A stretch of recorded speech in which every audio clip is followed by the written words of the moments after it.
Assalamualaikum warahmatullahi wabarakatuh. Bismillah, alhamdulillah, salatu wassalamu ala rasulillah. La hawla wa la quwwata illa billah wa ba'du. Ila hadratin nabiyil mustafa Muhammad sallallahu alaihi wasallam wa alihi wa azwajihi wa auladihi wa dhurriyyatihi al-kiram.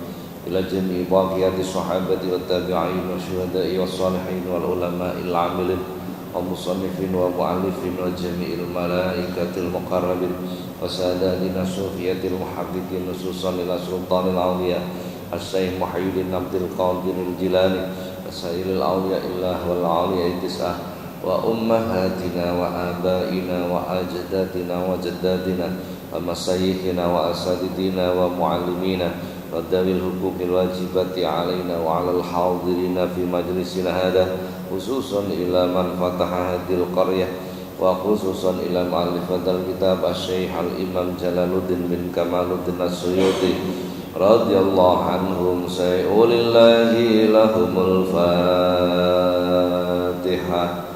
A'udzu billahi minasy syaithanir rajim. Bismillahirrahmanirrahim. Alhamdulillahi rabbil alamin. Arrahmanir rahim. Maliki yaumiddin. Iyyaka na'budu wa iyyaka nasta'in. Ihdinas siratal mustaqim. Siratal ladzina an'amta 'alaihim ghairil maghdubi 'alaihim waladdallin. Amin.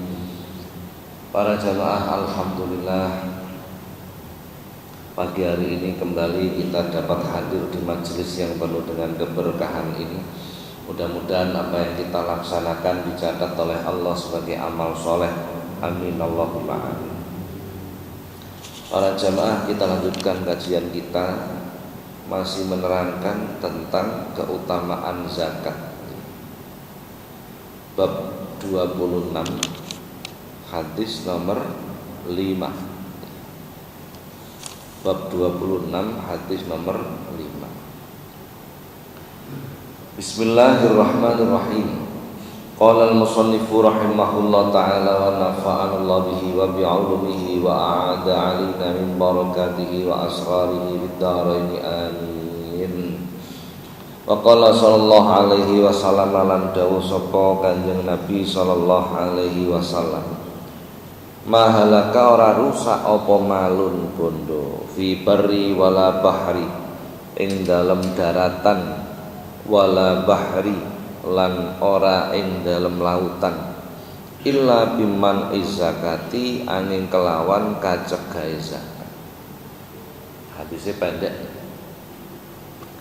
Tidaklah harta itu menjadi rusak baik berada di daratan ataupun lautan kecuali dikarenakan tidak dikeluarkannya zakat. Jadi harta itu tidak akan hancur, tidak akan rusak dimanapun harta itu berada, kecuali disebabkan tidak dikeluarkannya zakat. Jadi zakat itu justru akan merusak harta kita kalau enggak dikeluarkan. Hadis yang lain Rasulullah menyampaikan, mahtalatat di sodakoh ay zakah malan illa ahlakatku. Tidaklah bercampur antara zakat dengan harta kecuali menghancurkan harta, merusak harta. Jadi zakat itu nak dikumpulkan karo harta, hartanya menjadi rusak. Maka jangan disimpan zakat itu, harus dikeluarkan. Jadi kemarin kan saya terangkan tentang sodako itu ada yang wajib, ada yang sunnah. Sing wajib jenenge zakat, sing sunah jenenge sedekah dan lain sebagainya. Lapor. Ini penting. Jadi kalau kita ingin harta kita itu selamat, ya harus dikeluarkan namanya zakat. Karena zakat mal itu membersihkan harta kita supaya tidak menjadi kotor. Ada cerita menarik. Suatu ketika sahabat Abu Bakar As-Siddiq ini ketemu kali tokoh-tokoh Yahudi, pemuka Yahudi, cara kiai-kiai Yahudi lah. Kemudian terjadi pembicaraan. Sayyidina Abu Bakar itu menyatakan, kowe kabeh iki jane lak wis ngerti. Nek nggone Taurat diterangke akan datang nabi akhir zaman dengan tanda-tanda seperti ini. Maksudnya Sayyidina Abu Bakar agar mereka mengakui kenabian Rasulullah Muhammad sallallahu alaihi wasallam. Ternyata mereka kemudian menjawab begini, Abu Bakar, wingi Muhammad jari menyampaikan satu ayat, man dalladzi yuqridullahu qardan hasanan fayudha'ifahu lahu ad'afan katsirah. Artinya begini, barang siapa yang meminjami Allah dengan pinjaman yang baik, maka Allah akan mengembalikan dengan pengembalian yang tak terhingga. Sapa wonge sing ngutangi Gusti Allah kelawan utang kang bagus, bakal dibalekke Gusti Allah kelawan tikelan sing akeh. Waktu itu ayat ini baru turun. Mandalladzi yuqridullahu qardan hasanan, ini ayat ini baru turun waktu itu. Begitu pemuka-pemuka Yahudi mengetahui tentang ayat ini, maka Sayyidina Abu Bakar kemudian diserang. Nek pancene awake dhewe iki dikongkon mutangi Gusti Allah, berarti pangeranmu iki wong melarat lho. Sing sugih awake dhewe. Jadi memaknai ayat ini seperti itu. Barang siapa yang ngutangi Gusti Allah, ngoten memang terjemah tekstualnya begitu. Dengan hutang yang baik. Ini karo wong-wong Yahudi terus dimaknai lugawi ngeten iki. Ya berarti pangeranmu ki melarat no, butuh utang neng awake dhewe. Berarti sing sugih awake. Wah, jenenge Sayyidina Abu Bakar langsung ngadep. Wong Yahudi diantem nih, dicobaan. Dadi tibake sahabat itu ya ana sing rada ngamukan tibake. Gak wong kok sagrat tok sing ngamukan. Wah, akhirnya kasus ini dibawa ke Rasulullah. Mboten trima nih. Orang-orang Yahudi ini tidak terima. Lapor pada Rasulullah. Iki piye Muhammad iki kancamu ki Abu Bakar sampai lah dan lain sebagainya. Maka kemudian Abu Bakar menjelaskan kepada Rasul. Kula mboten trima kanjeng Nabi, pangeran kula dimelarat-melaratke ngono. Mboten trima. Lah inilah ya, jadi pemahaman-pemahaman yang tidak dikorelasikan dengan dalil-dalil yang lain, akhirnya menjadi pemahaman yang salah. Meminjamkan kepada Allah itu kan artinya bahwa itu akan dikembalikan, bukan Allah yang butuh gitu. Jadi semua bentuk ibadah, semua bentuk penghambaan kepada Allah ini Gusti Allah gak butuh. Sing butuh nggih kula njenengan. Ini prinsip dasarnya. Jadi seandainya, wah itu hadisnya panjang tuh. Seandainya manusia pertama sampai terakhir, mulai zaman Nabi Adam sampai akhir zaman kabeh iki dadi wong kafir, kekuasaan Allah tidak berkurang sedikit pun. Hadis itu. Kekuasaan Allah tidak berkurang sedikit pun. Seandainya manusia dari awal sampai akhir semua jadi wong taat, kekuasaan Allah juga tidak bertambah sedikit pun. Seandainya semua manusia, golongan manungsa, golongan jin, kabeh minta kepada Allah,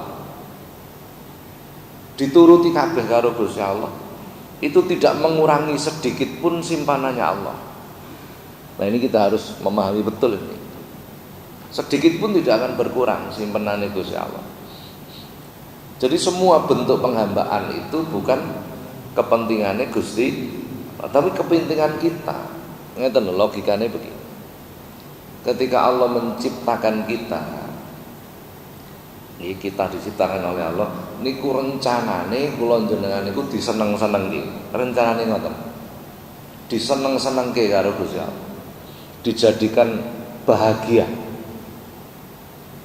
Karena Allah punya rencana seperti itu, maka Allah membuat aturan-aturan supaya kita tetap bahagia. Ngoten maksudnya ini. Supaya kita tetap bahagia. Loh. Lah kok wis dikai aturan kok ngelanggar ae ngoten nggih. Berarti gak kepingin. Jadi adanya aturan-aturan ini agar kita itu tetap dalam keadaan bahagia. Jadi bukan kepentingan Allah. Gusti Allah iki gak butuh belas kali kula jenengan. Nah sing butuh niku nggih kula jenengan. Mangkane kula jenengan nek ngibadah niku aja sok njaluk bayaran. Paham maksudnya? Nek ibadah aja sok njaluk bayaran. Nek ibadah kita terus kita minta bayaran, kaya-kaya sing butuh Gusti Allah, kan begitu. Ya Allah Gusti, kula niki wis gethu nek sembahyang tahajud. Kula wingi nggih nulungi wong-wong melarat sak kampung, kula tulungi kabeh benar. Mbok yo jenengan ganti nulungi kula, umpamane ngoten nggih. Iki kan kaya-kaya Gusti Allah niku butuh disembah. Butuh diibadahi lah bahasa gampang. Sehingga kita minta upah. Kira tuh angel didik ini kira tuh. Jadi pada semua keadaan Allah itu tidak membutuhkan kita. Nah, kita yang butuh sama Allah. Makanya nek ndonga niku kula jenengan ya kudu dielmoni. Pantese wong ndonga piye ngoten iki. Apa meneh kok ndonga ungkit-ungkit. Ya Allah Gusti, wingi niku kula mantun nulungi wong kecelakaan. Mugi sak mangkin urusan kula nggih panjenengan tulungi. Iki jenenge ungkit leres mboten. Lah nek ungkit-ungkit niku kira-kira kategori ikhlas mau mboten. Rada angel iki. Padahal kebaikan yang kita lakukan hendaknya kita berupaya melupakan. Gitu. Kenapa begitu ya? Supaya kita enggak merasa bangga dengan kebaikan yang pernah kita lakukan. Sabun pun dipun terusaken. Wa qala sallallahu alaihi wasallam lan dawuh sapa Kanjeng Nabi sallallahu alaihi wasallam. La imana ora ana iman niku sampurna liman la sholata lahu kedue wong kang ora nglakoni salat. Wala sholata lan ora ana salat iku sampurna liman la zakata lahu kedue wong sing ora nglakoni zakat. Iman itu tidak sempurna bagi orang-orang yang tidak melakukan sholat. Ana wong ngakune iman kok ora salat, nah itu berarti imane mboten sempurna. Wis ukurannya jelas lah.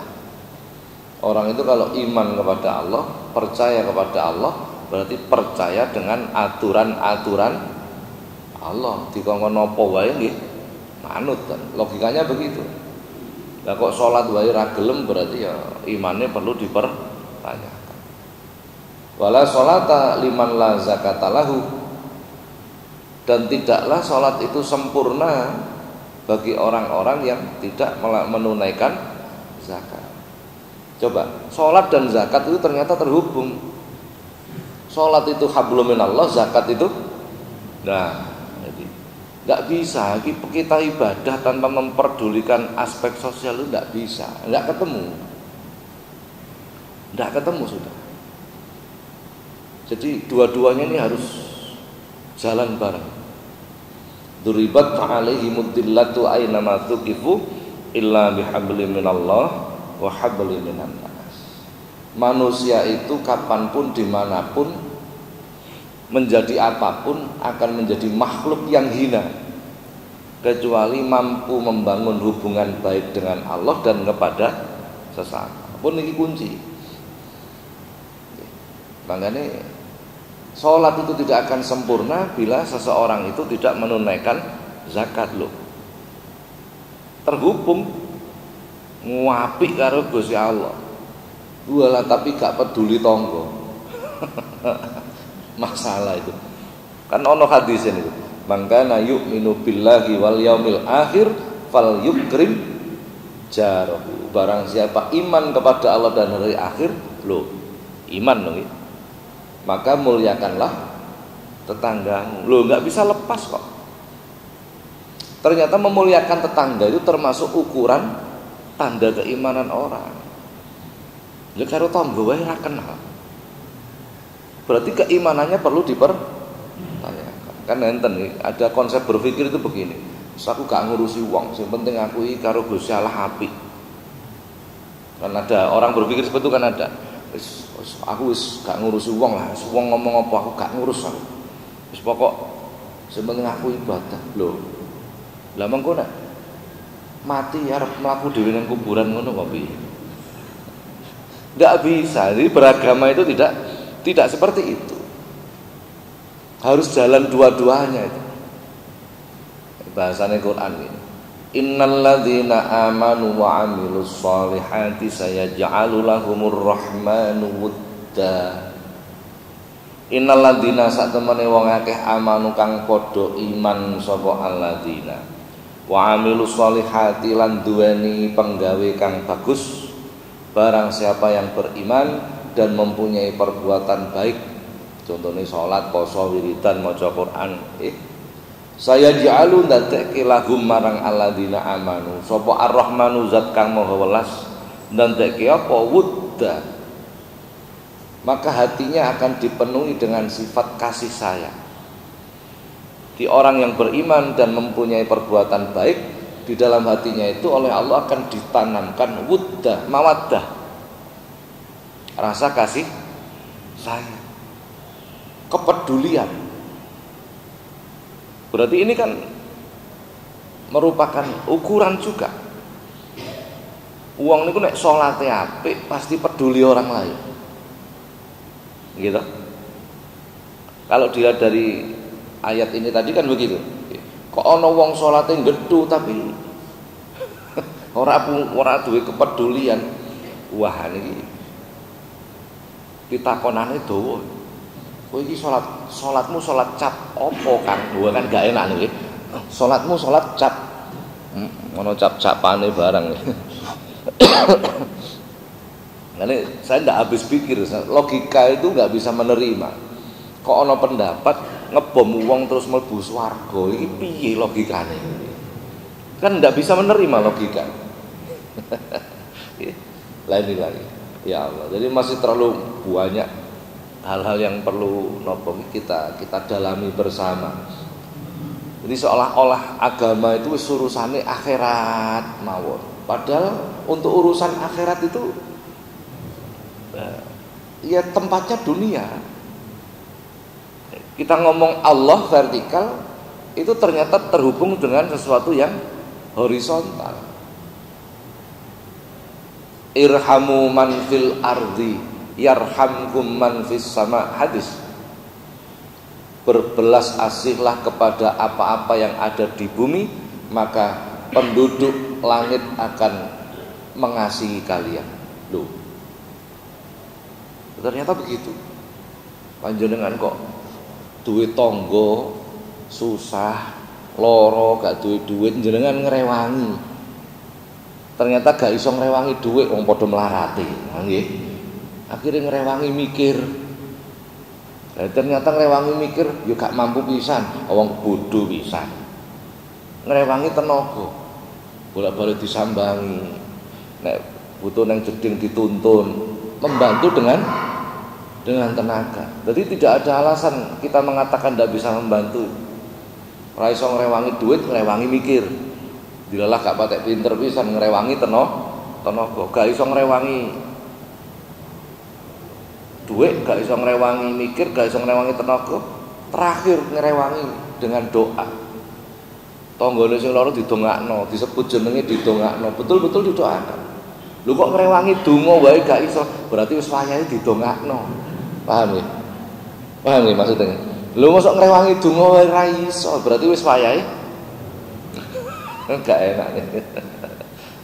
Lha kan aneh lho, membantu doa saja ndak bisa kan aneh itu. Ora iso basa Arab ya basa Jawa. Ya Allah, tangga kula yujum sakit, panjenengan paringi ndang waras Gusti, mesake. Betul-betul diucapkan gitu. Artinya betul-betul diminta kepada Allah. Ngoten niku. Mboten mek sekedar mesakno, mboten, minta kepada Allah. Itu namanya menolong.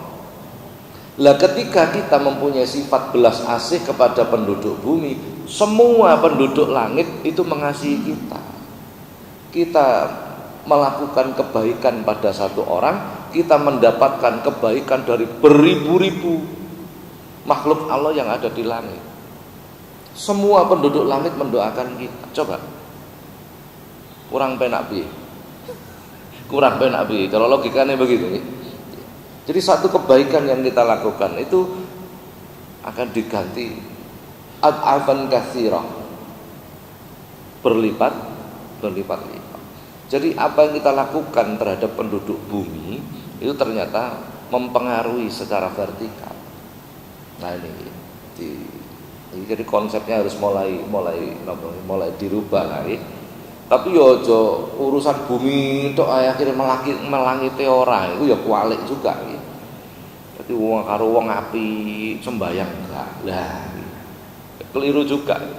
Jadi harus balancing, terjadi keseimbangan. Harus nih. Nah, untuk mencapai kebaikan itu harus seperti itu. Ampun. Waqala sallallahu alaihi wasallam lan dawuh sapa Kanjeng Nabi sallallahu alaihi wasallam. Tahiru amwalakum, tahiru padha nucekake sira kabeh amwalakum ing bondo sira kabeh bizakati kelawan ngetokke zakat. Bersihkan hartamu dengan mengeluarkan zakat. Oh jelas nih. Karena zakat itu maknanya juga seperti itu. Okay. Dalam Al-Qur'an Allah Subhanahu wa taala berfirman, "Walladzina fi amwalihim haqqum ma'lum lis-sa'ili wal mahrum." Dan di dalam harta mereka itu terdapat haknya orang lain, lis-sa'ili wal mahrum, bagi orang yang meminta dan orang yang tidak meminta. Nah niki awake dhewe nyambut gawe nyelengi akhirnya duwe dhuwit. Di dalam harta kita itu dalam ayat ini disebut terdapat haknya orang lain. Lis-sa'ili wal mahrum, baik itu orang yang minta kepada kita atau yang tidak minta. Jadi orang minta kepada kita itu terkadang mengambil haknya. Nanti Rasulullah sampai mengatakan la yuraddu awwala sa'il. Jangan kau tolak orang yang pertama kali meminta, kata Rasulullah. Hadis. Di panjenengan esok ada aktivitas macam-macam, budal kerja macam-macam, jam 10 ketemu wong njaluk. Kata Rasulullah, orang yang pertama meminta jangan kau tolak. Nggih, kula nate ngaji niki dipraktekne kali bojo kula. Dadi ben esuk sing njaluk dhisik bojo, wah iki pinter iki berarti. Ya gak ngono maksudnya, bukan seperti itu. Jangan kau tolak orang yang pertama kali meminta. Artinya jangan kau tolak niku wis berupayalah kita membantu semampu kita. Sak kuasa. Jadi terkadang orang meminta itu mengambil haknya. Jadi ojo dilokne. Nuwun sewu. Mencuri itu halal apa haram? Mencuri itu halal atau haram? Haram jelas nih. Nek meminta halal atau haram? Halal. Jadi kok ana wong njaluk itu melakukan sesuatu yang halal, ojo dirasani, ojo dilokno. Wadang ngono nggone lampu merah ana arek nom-nom njaluk. awak dhewe malah gremeng. Sik enom gak nyambut gawe penggaweane. Lho, wong lakoni pekerjaan halal kita menghina. Sing dosa sapa? Hati-hati, hati-hati. Kalau kita nggak ingin memberi ya sudah, jangan memberi. Gak usah duwe pikiran aneh-aneh. Hati-hati di situ. Masih enom masih. Kita nggak tahu kesulitan mereka kan? Kita nggak tahu kesulitan mereka. Kan begitu kan? Maka jangan punya prasangka yang macam-macam. Loh, mereka melakukan sesuatu yang halal. Kenapa kita harus punya prasangka yang jelek? Kan begitu. Asing nyoto-nyoto korupsi malah begitu kan? Jadi kembali, meminta itu adalah sesuatu yang halal. Wong jaluk. Boleh nggak orang minta? Boleh. Dan itu halal. Sudah. Lah kula ngaji ngene aja terus sampean njaluk kabeh, aja ngono ya. Ya enggak ngono juga. Artinya kita supaya adil.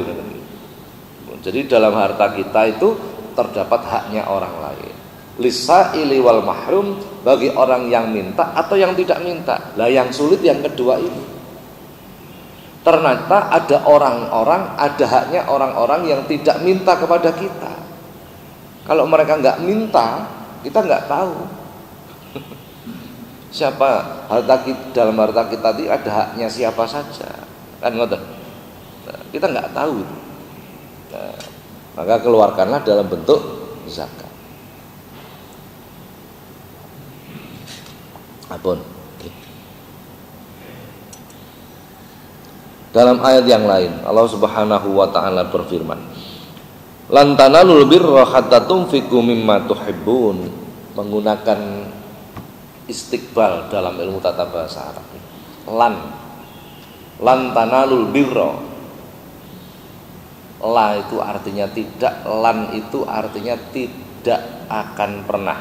Apa bedanya? Kalau tidak akan pernah itu berarti selama. Lan tanalul birra, tidak akan tercapai kebaikan. Hatta tunfiqu mimma tuhibbun, sehingga engkau menginfakkan apa-apa yang kau cintai. Tidak akan tercapai kebaikan selama kita tidak memberikan sesuatu yang kita sukai. Napa kira-kira sing jenengan seneng ini? Napa kira-kira? Wis gak ono liya kecuali napa? Duit ini lah ya. Jadi keluarkan apa yang kita senangi itu untuk mencapai kebaikan. Coba bayangkan. Jadi kebaikan itu ternyata terhubung dengan sifat dermawan. Nah, ini kalau sering matur, ngene latari swarga niku ana pelangi gedhe. Wong medhit dilarang masuk, ngono tulisan. Lho nggih. Lho nggih kula terjemah sing gampang nek cara hadise ngeten. Al jannatu darul asqiya wan naru darul bukhala. Surga itu bagi orang-orang yang dermawan, neraka itu bagi orang-orang yang medhit. Kan ngoten nggih. Ini cara Arab kangelan wis ana pelangi wong medhit dilarang masuk. Lho nggih ngoten. Coba bayangkan. Kenapa? Karena orang yang dermawan itu orang yang sering mengeluarkan apa yang disukai itu mempunyai tanda-tanda albir, orang yang baik. Elek-elek wong iki berarti wong petinju, ngerti petinju jenengan. Gegem elek kok elek-elek wong pun. Sampeyan duwe kanca, kok isine gandol, lek ngerti gandol nggih. Apa-apa nunut, apa-apa ngoten nggih. Pegel napa mboten? Wis gak tau melok urusan.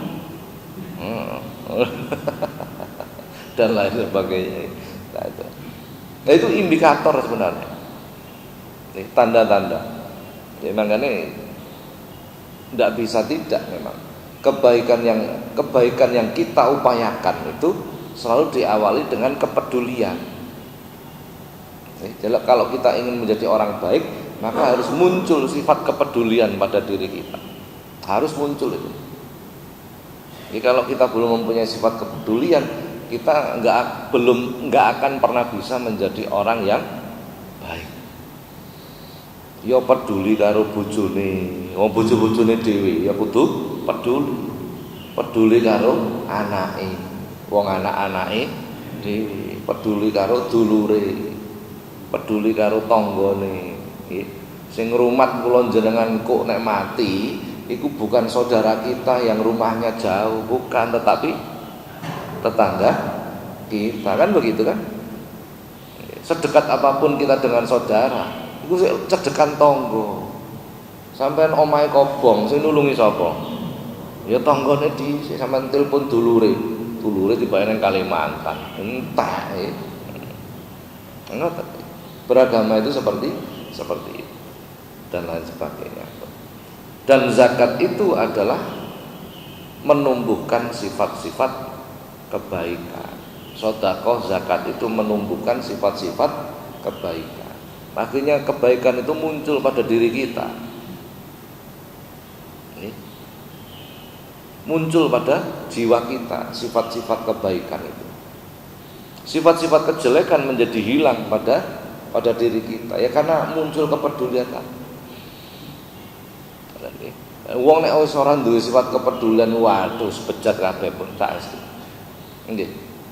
Kepedulian itu ngeten lho, kepedulian itu tidak hanya berupa sekedar, tidak, kadang itu persepsi kita, kata-kata peduli niku nek ana wong miskin dikai duit. Terkadang hanya itu, padahal tidak hanya itu. Nggih. Ana yatim piatu disangoni. Terkadang hanya itu dalam benak kita. Karena kita ini kan korban promosi, begitu kan? Korban apa? Nah, panjenengan mirsani tangga-tanggane gak ana sing salat. Kemudian berupaya tanggane salat. Itu namanya kepedulian. Justru itu lebih utama. Kepedulian itu seperti itu. Ono kiai namanya Mbah Sotik, orang Nganjuk, orang alim itu, orang termasuk ahlul kasfi.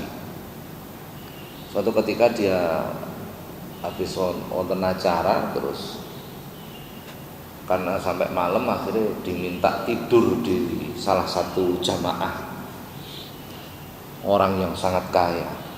Omahe tingkat 3, mobilnya akeh. Orang kaya, sangat kaya. Mbah Sotik niki tilem teng daleme wong sugih niki wae. Apa yang terjadi? Omahe wong sugih nggih wis super lah, fasilitasnya super. Apa yang terjadi? Esok-esok sambat ra iso turu. Gak iso turu. Nek kula jenengan kok ana fasilitas sing enak ngono jepaplang gak tangi-tangi kan ngoten kira-kira nggih. Nah, iki mboten ra iso turu. Wonten apa, Mbah, kok mboten saged sari? Padahal wis gak karuan lah fasilitasé. Mulai daharan, minuman, tempat tidur wis gak karo-karuan. Napa jawab? Aku sewengi iki mikir sing duwe omah iki sok hisape piye? Coba sampean tahu mikir ngono. Nek ana wong sugih sampean dikongkon turu omahe, kira-kira mikire ngono napa mboten? Enak ya, paling ngono nang ya Allah. Lho niki mboten, iki kok hisape piye? Kok sugihe kaya ngene, sok hisape piye? Semakin kaya hisapnya semakin lama, nggih napa mboten? Semakin melarat hisape semakin cepat. Ketika diminta pertanggungjawaban itu lho, nek wong sing melarat-melarat kan cepet banget. Lho apa meneh sing diminta LPG, ora duwe apa-apa. Ha sing sugih-sugih kan suwi. Berarti enak melarat tanpa sugih. Amen kok gawane jawab model. Nggih. Coba, itu namanya kepedulian. Lah iya nek sugih kaya ngene, sok hisape piye? Itu kepedulian namanya. Tuh, jadi kepedulian tuh wah banyak sekali. Kita melihat sebuah komunitas kampung, penduduknya gak paham agama, terus kita pikir, ya apa carane mesakno nasibe wong-wong iki ora ngerti hukum, ora ngerti fikih, ibadahe keliru kabeh. Sing dilakoni rumangsa bener, nek diomongi terus al ngeyelu, apa al ngeyelu? Heeh. Wal metiti walah metiti meneh. Muncullah rasa kepedulian kita. Ya apa carane supaya itu namanya peduli. Jadi peduli itu enggak sekedar kayak duit nang kita itu termakan korban promosi niku wae lho nggih. Nah, karena terlalu di blow up. Ngapa mboten penting, Pak, nulungi fakir miskin? Lho penting. Tapi jangan lupakan hal-hal yang ini. Sing ditulungi gak wong fakir miskin tok. Lah wong sugih kadang ya perlu ditulungi kok. Supaya kisape wong bodoh ya perlu ditulungi supaya paham aku. Ini kepedulian. Ini namanya kepedulian. Jadi meluas. Jadi apa gitu? Terkadang kita itu hanya berpikir secara material saja, tapi esensinya tidak kita pikirkan. Waktu dulu ulang gawe acara napa jenenge niku. Konco-konco saya ajak duduk bersama kajian aswaja tentang fikihnya id dan kurban. Menurut saya problematika yang ada itu konco-konco takmir masjid, takmir musola itu akhir-akhir ini disibukkan dengan fisik, bangunannya bicarane apik, kegiatannya meriah, kegiatan masjid, kegiatan musola meriah, tapi tidak sesuai hukum. Problem enggak? Nah, fikihnya tidak jalan. Fikihnya tidak jalan. Kenapa? Sebab enggak ngerti. Lho ngoten nggih, sebab tidak tahu. Nah, ini harus mulai perspektifnya mulai kita tingkatkanlah paroki. Nah, harus mulai kita tingkatkan. Bagaimana supaya benar. Sebab masjid itu adalah wakil dari umat. Jadi ya kudu ngerti bagaimana nek ngene apa nek ngene dan lain sebagainya, harus tahu. Nah ini namanya kepedulian lagi. Namanya kepedulian lagi. Pun para jamaah sampai sini dulu kajian kita menerangkan tentang keutamaan zakat. Jadi barangkali ada pertanyaan dipersilahkan. Wis takon apa mawon lho. Nggih, monggo.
Nggih. Angsal pesangon akeh. Niki kula pesen mawon iki. Dadi nek jenengan oleh pesangon akeh, aku ya dumono. Ngoten nggih. Nah niku kula pesen nggih. Aku ya. Ngeten. Karena pesangonnya banyak, akhirnya dimasukkan deposito di bank. Dan uang pesangon itu melebihi nisab. Anggaplah 1 M. dilebokno teng deposito. Sehingga kita dapat penghasilan dari deposito itu per bulan. Apakah wajib disakati? Ngoten pertanyaan. Sing disakati depositone ngoten ta? Nggih. Apa enggak? Karena deposito itu kategori investasi. Yang disakati adalah hasil dari deposito itu manakala telah memenuhi nisab. Ngoten nggih. Depositone mboten karena itu termasuk modal usaha. Ngoten lah bahasa kasar iki. Hasil dari modal usaha itu, penghasilan dari usaha itu bila telah memenuhi nisab itu yang wajib disakati. 1M-nya tidak. Karena itu modal usaha. Ngoten nggih. Baik, Pak. Nggih, jangan ngomong deposito lah. Kita ngomong apa jenenge? Syirkah. Lah, ini lebih jari wong-wong lebih syar'i jari wong-wong ngoten nggih. Padahal ya durung karuan juga. Begitu Bapak. Ada yang lain? Nggih, monggo.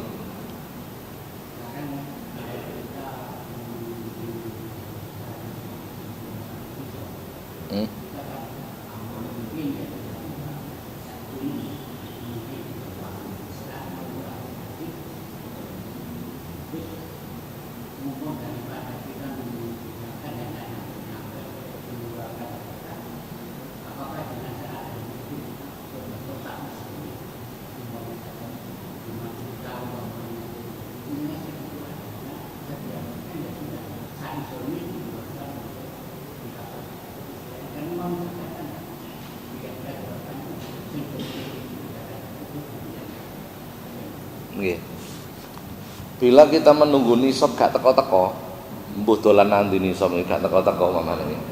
Penghasilan kita per bulan mamane 5 juta per bulan untuk biaya hidup, operasional dan lain-lain sisane 2 juta. 12 bulan berarti cuman 24 juta, nggak mencapai nisab. Berarti tidak wajib zakat, kan begitu kan? Apakah boleh daripada ngenteni nisab gak teko-teko, kita keluarkan saja sebagian dari harta kita, kita niatkan zakat, begitu? Kita niatkan zakat, apakah boleh? Kalau niat sedekah jelas boleh, jelas. Kita niatkan zakat, apakah boleh? Boleh, walaupun belum mencapai nisab, belum memenuhi syarat wajib zakat, belum memenuhi syarat wajib zakat, kemudian kita berzakat, apakah boleh? Boleh, tetap boleh. Angan promo duit 10%-nya kita keluarkan, apakah boleh? Boleh, tidak ada problem. Itu malah lebih baik timbangannya 2,5% kok ngangel-ngangeli. Ono 0,5 nih kalau nggak ngangel, genep no pisan lah, 1 dan 0. Nah, sudah itu lebih. Ojo 0,1, ojo 1. Ngaten nggih? Boleh. Ada yang lain? Nggih.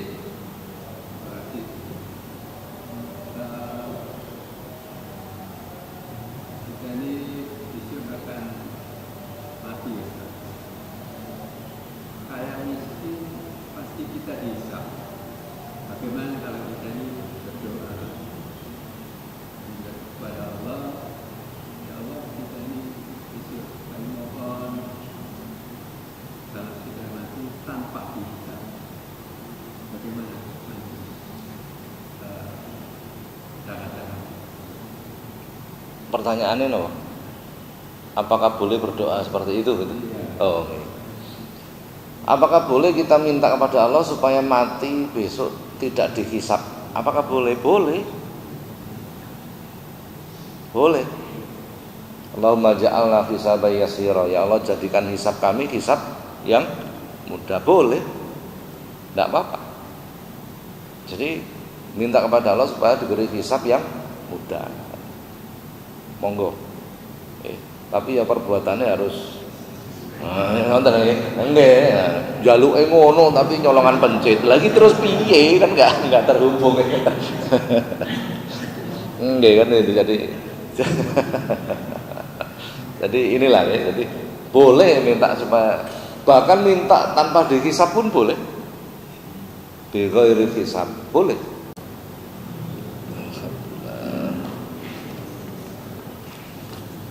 Alhamdulillah. Alhamdulillah.